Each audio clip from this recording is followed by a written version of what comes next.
ക്ഷേമകാര്യ standing committee chairperson Haritha ബൈജുവിന് എതിരായ UDFന്റെ അവിശ്വാസ പ്രമേയം വൈപ്പിൻ ബ്ലോക്ക് പഞ്ചായത്തിൽ പാസായി.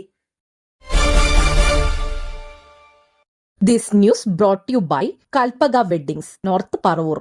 വൈപ്പിൻ ബ്ലോക്ക് പഞ്ചായത്ത് ക്ഷേമകാര്യ സ്റ്റാൻഡിംഗ് കമ്മിറ്റി ചെയർപേഴ്സൺ ഹാരിത ബൈജുവിനെ അവിശ്വാസത്തിലൂടെ പുറത്താക്കി.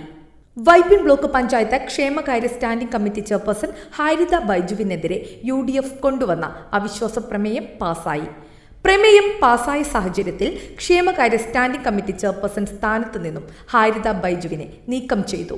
3-അംഗ കമ്മിറ്റിയിൽ advocate PJ Justin, Elizabeth Edward എന്നിവർ പ്രമേയത്തിന് അനുകൂലമായും ഹാരിത ബൈജു പ്രമേയത്തെ എതിർത്തും വോട്ട് ചെയ്തു. വൈപ്പിൻ ബ്ലോക്ക് പഞ്ചായത്തിൽ ക്ഷേമകാര്യ സ്റ്റാൻഡിംഗ് കമ്മിറ്റി ചെയർപേഴ്സണെതിരെ നൽകിയ അവിശ്വാസ പ്രമേയം പാസ്സായിരിക്കുകയാണ്. 6 മാസങ്ങൾക്ക് മുമ്പ് നടന്ന തെരഞ്ഞെടുപ്പിൽ ഭർത്താവിന് വയ്യായികയാൽ സമയത്ത് തന്നെ എത്തിയിട്ട് പോലും മിനിറ്റുകളുടെ വ്യത്യാസമുണ്ട് എന്ന് പറഞ്ഞ് ഞങ്ങളുടെ UDFന്റെ സ്ഥാനാർത്ഥിയായ എലിസബത്ത് എഡ്വേർഡിൻ്റെ നാമനിർദ്ദേശ പത്രിക സ്വീകരിക്കാതിരിക്കുകയും ഏകപക്ഷീയമായി അധികാരത്തിൻ്റെ സ്വാധീനം ഉപയോഗിച്ച് CPMന്റെ LDFന്റെ മെമ്പറെ ക്ഷേമകാര്യ സ്റ്റാൻഡിംഗ് കമ്മിറ്റി ചെയർപേഴ്സണായി തിരഞ്ഞെടുക്കപ്പെടുകയും ചെയ്യുന്ന സാഹചര്യം ഉണ്ടായി. അന്ന് ശക്തമായ പ്രതിഷേധവും ശക്തമായ സമരങ്ങളും UDFന്റെ മെമ്പർമാരുടെ നേതൃത്വത്തിൽ ബ്ലോക്ക് പഞ്ചായത്തിൽ നടന്നതാണ്. അധികാരത്തിന് വേണ്ടി എന്ത് ജനാധിപത്യ വിരുദ്ധ നിലപാടും സ്വീകരിക്കാൻ, മനുഷ്യത്വപരമല്ലാത്ത നിലപാടും സ്വീകരിക്കാൻ തയ്യാറാണ് എന്ന് വെളിവാക്കുന്നതാണ് ഈ CPMന്റെയും LDFന്റെയും ഈ കാര്യത്തിലുള്ള നിലപാട്.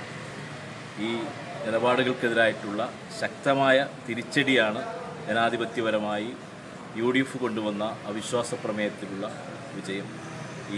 ഇതോടുകൂടി ക്ഷേമകാര്യ സ്റ്റാൻഡിംഗ് കമ്മിറ്റി ചെയർപേഴ്സൺ തൽസ്ഥാനത്ത് നിന്ന് മാറേണ്ടി വന്നിരിക്കുകയാണ്, നീക്കിയിരിക്കുകയാണ് ഭരണാധികാരി. ഇനി തെരഞ്ഞെടുപ്പ് വരും. തീർച്ചയായിട്ടും ഐക്യജനാധിപത്യ മുന്നണിയുടെ നേതൃത്വത്തിലുള്ള ഒരു ക്ഷേമകാര്യ സ്റ്റാൻഡിംഗ് കമ്മിറ്റി ചെയർപേഴ്സൺ ഉണ്ടാവും എന്നുള്ള കാര്യത്തിൽ യാതൊരു തർക്കവുമില്ല. ജനാധിപത്യത്തെ അട്ടിമറിച്ചുകൊണ്ട് കേവലം 6 മാസം എങ്കിലും സാങ്കേതികത്വത്തിൻ്റെ പേരിൽ കടിച്ചു തൂങ്ങണമെന്നുള്ള നിലപാട് ഈ ജനാധിപത്യ പ്രക്രിയയിൽ ഒരു പാർട്ടിക്കും ഭൂഷണമല്ല, അത് ശരിയായ നിലപാടല്ല. അത്തരം ആളുകൾക്ക് ശക്തമായ തിരിച്ചടി നേരിടേണ്ടി വരും എന്നുള്ളതിന് തെളിവാണ് അവിശ്വാസ പ്രമേയത്തിലൂടെ സ്റ്റാൻഡിംഗ് കമ്മിറ്റി ചെയർപേഴ്സൺ പുറത്തു പോകേണ്ടി വന്ന അവസ്ഥ ഉണ്ടാക്കിയിട്ടുണ്ട്. സാങ്കേതികത്വവും അധികാരത്തിന്റെ സ്വാധീനവും ഉപയോഗിച്ച് ഏതു വിധേനയും അധികാര സ്ഥാനത്തെത്താൻ തയ്യാറായ CPMന്റെ നിലപാടുകൾക്കെതിരെ ജനാധിപത്യ വിജയമാണ് അവിശ്വാസ പ്രമേയം പാസായതിലൂടെ ഉണ്ടായിട്ടുള്ളതെന്ന് പ്രതിപക്ഷ കക്ഷി നേതാവ് അഡ്വക്കേറ്റ് PJ ജസ്റ്റിൻ പറഞ്ഞു. ന്യൂസ് ഡെസ്ക് നാട്ടുവാർത്ത, വൈപ്പിൻ.